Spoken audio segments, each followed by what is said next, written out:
लिहाजा कश्मीर को दिल्ली कुछ भी दे दे, आपका काम है देना, हम वापस आपको सिर्फ आतंकवाद देंगे और कुछ नहीं देंगे।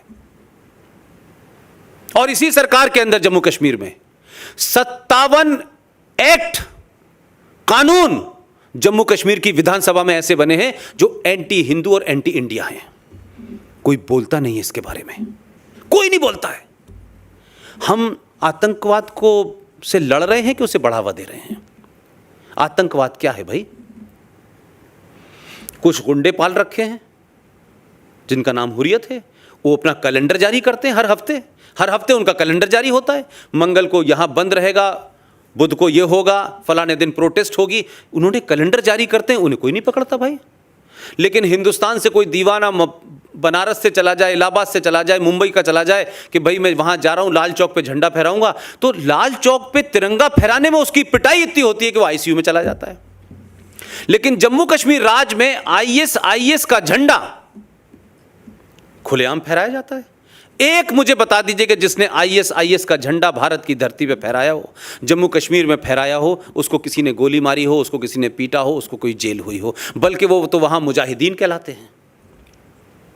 और दूसरी मक्कारी, ये आईएसआईएस के झंडे पे क्या लिखा होता है पता है कुछ आप लोगों को? एक काला सा झंडा लेके लोग खड़े होते हैं, उस पे क्या लिखा होता है? उस आईएसआईएस के झंडे के ऊपर लिखा होता है ला इलाहा इल्लल्लाह मुहम्मदन रसूलुल्लाह। कुरान मजीद का पहला कलमा जो है उस झंडे पे लिखा होता है। मुसलमान उसको लेके चलते हैं और उसको आगे रख के पुलिस पे, आर्मी पे गोली चलाते हैं, उनके ऊपर तेजाब फेंकते हैं। मेरा एक सवाल उन मुसलमानों से है जो इस्लाम के बड़े पक्के मुसल्लत ईमान है, जिनका, जो कुरान की हदीसों का हवाला देते हैं, आयतों का हवाला देते हैं, जो डेनमार्क के अंदर कोई आदमी मोहम्मद साहब की शान में गुस्ताखी करते हुए उनकी शान में कुछ ऐसा कर देता है कि उनकी कार्टून बना देता है, और उस कार्टून बनाने से इस देश में बनता डेनमार्क में है, भावनाएं दिल्ली में भड़क जाती हैं, अलीगढ़ में, रामपुर में, आजमगढ़ में दंगे होने लगते हैं। लाहौर में था जब ये घटना घटी, वहाँ भी दंगे हो रहे थे। मैंने कहा मोहम्मद से इतना प्यार अच्छा लगता है, हमको भी होना चाहिए, आपके पैगंबर हैं भाई। लेकिन हिंदुस्तान के मुनाफिक और मक्कार मुसलमान, मुझे ये बताओ, तुम मोहम्मद का नाम लेके आईएसआईएस के झंडे पे जब कुरान शरीफ का पहला कलमा लिख करके तुम कहते हो ला इलाहा इल्लल्लाह, और उस एक सर्किल में लिखते हो अल्लाह, मोहम्मद और रसूल, तो ये तुमको शर्म नहीं आती कि अल्लाह का नाम आतंकवाद के लिए इस्तेमाल हो रहा है? पहला कलमा आतंकवाद के लिए इस्तेमाल हो रहा है, पुलिस पे गोली चलाने के लिए हो रहा है। लिहाजा मेरा मानना है कि तुम मक्कार हो। तुम डेनमार्क में कार्टून बनाने वाले आदमी के खिलाफ फतवा जारी करते हो। एक आदमी सलमान रश्दी ने कुरान शरीफ के बारे में कुछ लिख दिया, तुम फतवा जारी करके उसको मारने की बात करते हो। एक औरत जिसको उसके अपने घर वालों ने सताया हो, कम्युनिस्टों की सरकार में रही हो, रात रात भर भागती रही हो, हमारी दोस्त है वो एक अलग बात है, लेकिन दिल्ली में वो औरत आज भी अंडरग्राउंड रहती है, उसके टेलीफोन नंबर पे बात नहीं हो सकती है। उस तस्लीमा नसरीन को उसने कुछ लिख दिया था, गलत नहीं लिखा है उसने, वो आज भी दृढ़ है अपनी बात पे। उसका तो कत्ल तुम करते हो भाई, लेकिन मोहम्मद की शान में आईएसआई का झंडा बन जाता है। अल्लाह मोहम्मद का नाम लेकर के लोग झंडा चलाते हैं, अल्लाह मोहम्मद का नाम लेकर के इस देश में कत्लो गारत करते हैं। तुम उनके खिलाफ क्यों नहीं आवाज उठाते हो, उनको क्यों नहीं मारते हो, ये भी बताओ। ये जैश ए मोहम्मद क्या है भाई? ये क्या जैश ए मोहम्मद है? जैश ए मोहम्मद का नाम जानते हैं आप? क्या है इसका मतलब? सल्लल्लाहु अलैहि वसल्लम, प्रॉफिट मोहम्मद साहब की फौज। अब अल्लाह के नाम से, मोहम्मद के नाम से आप दुनिया के क्रूर काम कर रहे हो। अल्लाह ने कहा है या नहीं कहा, यह डिबेट अलग हो सकती है, लेकिन अल्लाह के मानने वाले मोहम्मद का नाम लेके आतंकवादी संगठन बनाते हैं। न पाकिस्तान में कोई बोलता है, न भारत का मुसलमान कोई बोलता है। अगर गलती से कोई हिंदू मोहम्मद साहब की शान में कुछ कह दे तो तलवार उठा लेते हैं। तो ये तलवार अल्लाह ने सिर्फ हिंदुओं को मारने के लिए उठाई थी कि मुसलमानों से भी कहा था कि अगर तुम भी उसके खिलाफ जाओगे तो तुम्हें उसके खिलाफ भी तलवार उठानी चाहिए? ये मक्कारी है, ये झूठ और फरेब इस देश में चल रहा है। कोई संगठन दुनिया का ऐसा इस वक्त नहीं है इस्लामिक वर्ल्ड का जिसमें मोहम्मद का नाम ना हो, अल्लाह का नाम ना हो, कुरान का नाम ना हो, शरिया का नाम ना हो, हदीस का नाम ना हो, लेकिन धड़ल्ले से ये व्यापार चल रहा है और डराया जा रहा है। तो ये जैश ए मोहम्मद नहीं तो किया था, ये जो अभी अभी कश्मीर में हुआ है। और जब ये घटना घटती है तो उसी यूनिवर्सिटी में जिसमें मैं पढ़ा था, वहाँ का एक PhD करा हुआ लड़का लिखता है, क्योंकि कोई उड़ी फिल्म आई है उसमें कुछ कहा है हाउस द जोश, ये शायद उसका कोई, उस लड़के ने जो PhD कर रहा है अलीगढ़ मुस्लिम विश्वविद्यालय में, उसने लिखा हाउस द जैश। इस घटना के बाद उसे पर नहीं पकड़ा किसी ने, उस सोच को वहीं नहीं रोका उसने कि वो भारत की सेनाओं पे हमला करने वाले संगठन के बारे में तंज कसते हुए, आपको चढ़ाते हुए लिखता है हाउस द जैश। कुछ नहीं होता उसके ऊपर। इस हमले के बाद नॉर्थ इंडिया के अखबार इधर कितने आते नहीं आते, कोई शहर ऐसा नहीं था उत्तर प्रदेश का, बिहार का, जहां लोगों ने कमेंट करने, लिखने, मैसेज करने में तमाम भारतीय सेना को गाली न दी हो और इस बात का फ़ख्र न करा हो कि 40 फौजियों को जैश ए मोहम्मद ने मारा है। जिस आतंकवाद से आप समझ रहे हैं कि यह आतंकवाद पाकिस्तान ने किया है, वो तो पैदा हुआ ही इसीलिए है, उस पर तो सेकंड थॉट ही नहीं है। इसको बार बार ये कहना पाकिस्तान ने किया है, पाकिस्तान ने किया है, पाकिस्तान का हाथ है, भाई पाकिस्तान का हाथ नहीं, पाकिस्तान का पैर, गला, सब कुछ है इसमें। लेकिन ये कह देने से बात नहीं बनेगी ना भाई। पाकिस्तान क्या कर रहा है वो समझ में आता है, लेकिन इस देश में आपने 70 साल में गंगा जमुना तहजीब के चलते 500 से ज़्यादा कश्मीर बना दिए हैं। घर घर लड़ाई हो रही है। आपको अंदाज़ा नहीं है, दिल्ली जैसी जगह के अंदर हिंदुओं के घरों के सामने, मैं कॉलोनी का नाम देता हूँ, गूगल पे जाके सर्च करिए, श्रीनिवासपुरी, साउथ दिल्ली की कॉलोनी है। एक नया हथियार निकला है कि हम अपना धार्मिक डिमॉन्स्ट्रेशन इतना ताकतवर करेंगे कि अगर उसको कोई देगा तो अरे साहब देखिए साहब, हमारी धार्मिक भावनाएं भड़क जाएंगी। उस गली के अंदर नमाज़ पढ़ने की प्रथा शुरू हो गई कि आप जुमे में 1 घंटा नमाज़ पढ़ेंगे। उतनी देर तक हिंदू अपनी खिड़कियों को बंद कर लेते हैं, दरवाज़ों को बंद कर लेते हैं। और करा क्या कि धीरे धीरे घर के आप उनके आंगन में चले गए, आप उनकी छतों पे जाने लगे। वो इतना डर गए कि दिल्ली जैसी जगह में श्रीनिवासपुरी से 50 हिंदू परिवार मकान छोड़ के चले गए। ये दिल्ली की बात बता रहा हूं मैं आपको। मालदा में हुआ सबको पता है, कैराना में क्या हुआ सबको पता है, रामपुर में क्या हो रहा है सबको पता है, अलीगढ़ में क्या हो रहा है सबको पता है, लेकिन बाकी जगहों की खबरें ही नहीं आ रही। ये आतंकवाद मेरे लिए ज़्यादा खतरनाक है। ये टेलीविज़न के ऊपर रहमानी, सलमानी, शैतानी, छोटे भाई का पजामा, बड़े भाई का कुर्ता पहन के अजीब अजीब वेशभूषा में लोग आते हैं, क्या क्या बकवास करते हैं। एक कहता है बाबर ने भारत को सभ्यता दी है, दूसरा कहता है कि औरंगजेब रब्बुल आलमीन था।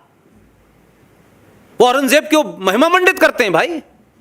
माफ कीजिएगा, उनको औरंगजेब को महिमा मंडित करने का कोई इरादा नहीं है। वो हर उस शख्स को, वो हर उस मुल्क को महिमा मंडित करते हैं जो भारत और भारत की मेजॉरिटी के साथ खड़ा होता है। हर उस आदमी को महिमा मंडित करते हैं जिसने आपके ऊपर अत्याचार किए हैं।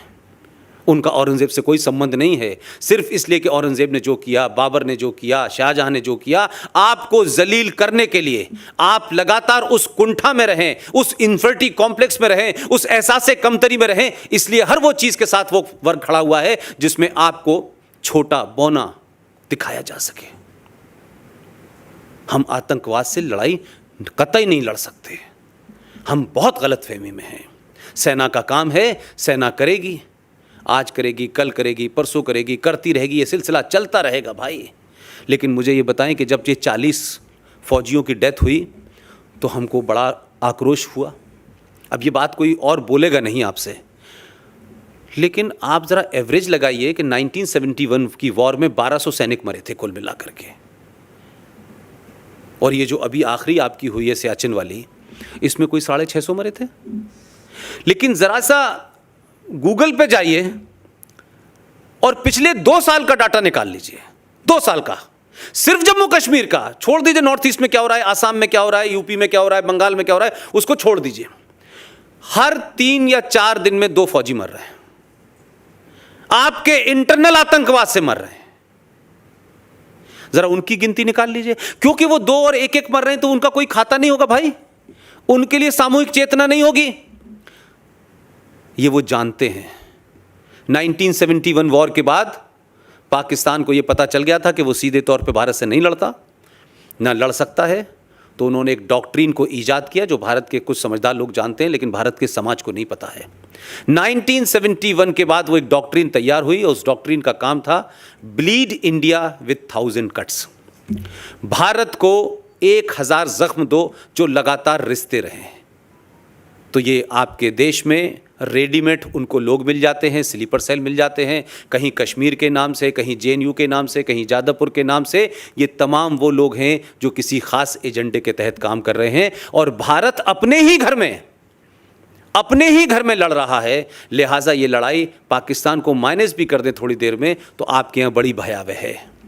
इसलिए ऐसा नहीं होता कि यकायक एक शख्स एक यूनिवर्सिटी का वाइस चांसलर रहता है, माइनॉरिटी कमीशन का चेयरमैन रहता है, ईरान में राजदूत रहता है, भारत का उपराष्ट्रपति बनता है, 2-2 बार बनता है और उतरते ही उसको डर लगने लगता है कि मुसलमान भारत में डर लगता है उनको।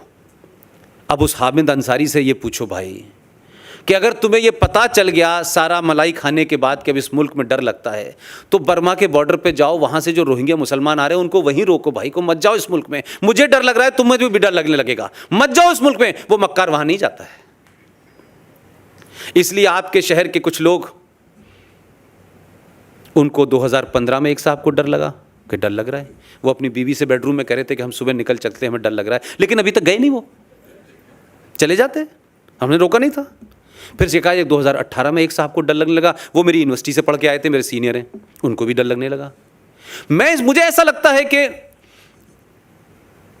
हर जो कंपोनेंट है उस समाज का, वो जुडिशरी में हो, वो सत्ता में हो, वो विपक्ष में हो, वो कश्मीर में हो, वो आसाम में हो, वो फिल्म इंडस्ट्री में हो, वो क्रिकेट में हो, वो हॉकी में हो, एक कोऑर्डिनेटेड अटेम्प्ट है।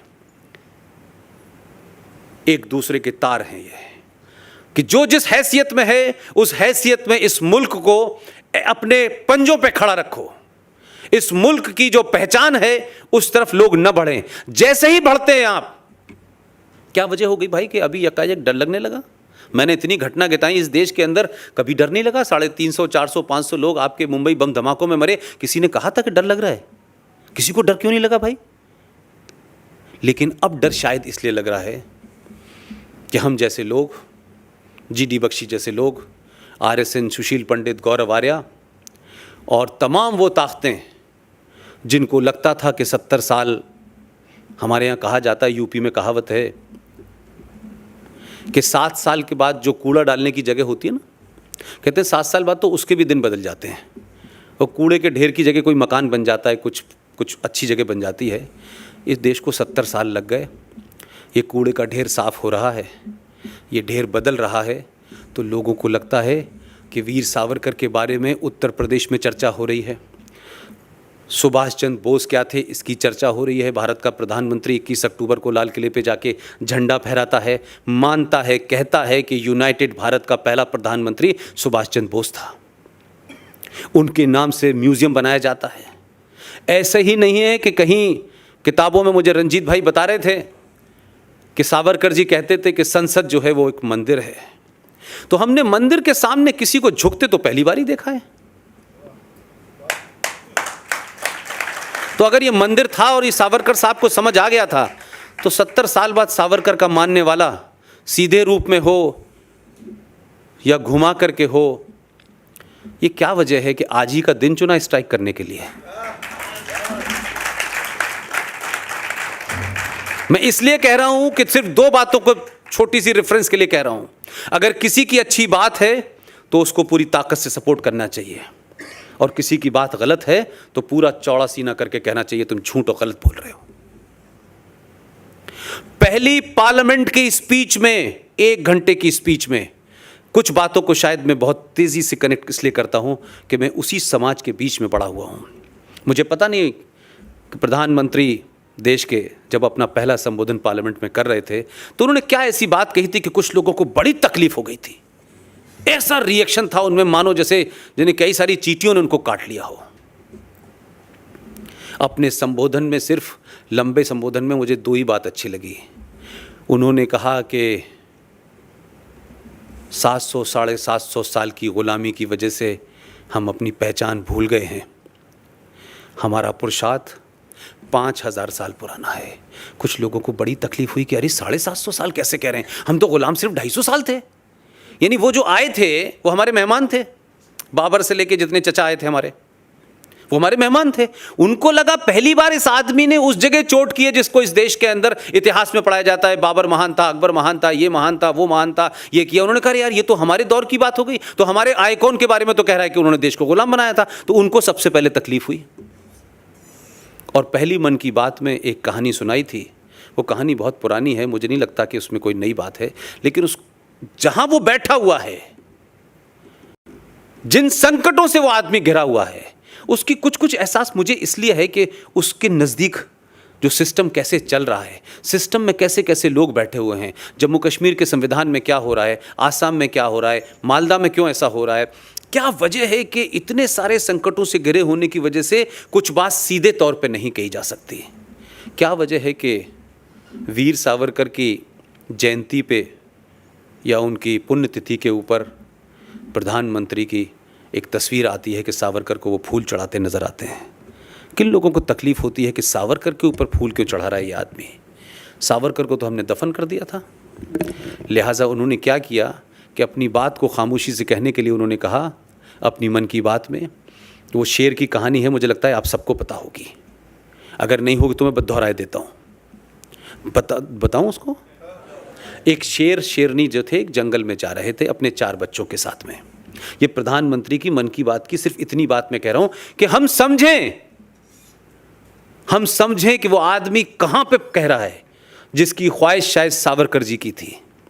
जो बातें सावरकर जी कह के चले गए उसके बारे में पता नहीं, लेकिन वो आदमी कितने धीरे से उन बातों को उस पद पे बैठने के बाद भी कह रहा है। वो अपने समाज को एहसास दिला रहा है, उस समाज से कह रहा है जो समाज सो गया है, उस समाज से कह रहा है जो ये समझता है कि हर काम सरकार का है, सरकार आ गई चली गई, अब सरकार शाम में आए, घंटा बजाए आपके घर का और पूछे कि भाई आप लोगों ने खाना खा लिया, अच्छा खा लिया, मैं जा रहा हूँ। तो ये सरकार से हमारी अपेक्षाएं होती हैं। इस समाज को जगाने के लिए इतने सटिल तरीके से, इतने बिटवीन द लाइन्स कहने के लिए भी आप में हिम्मत होनी चाहिए।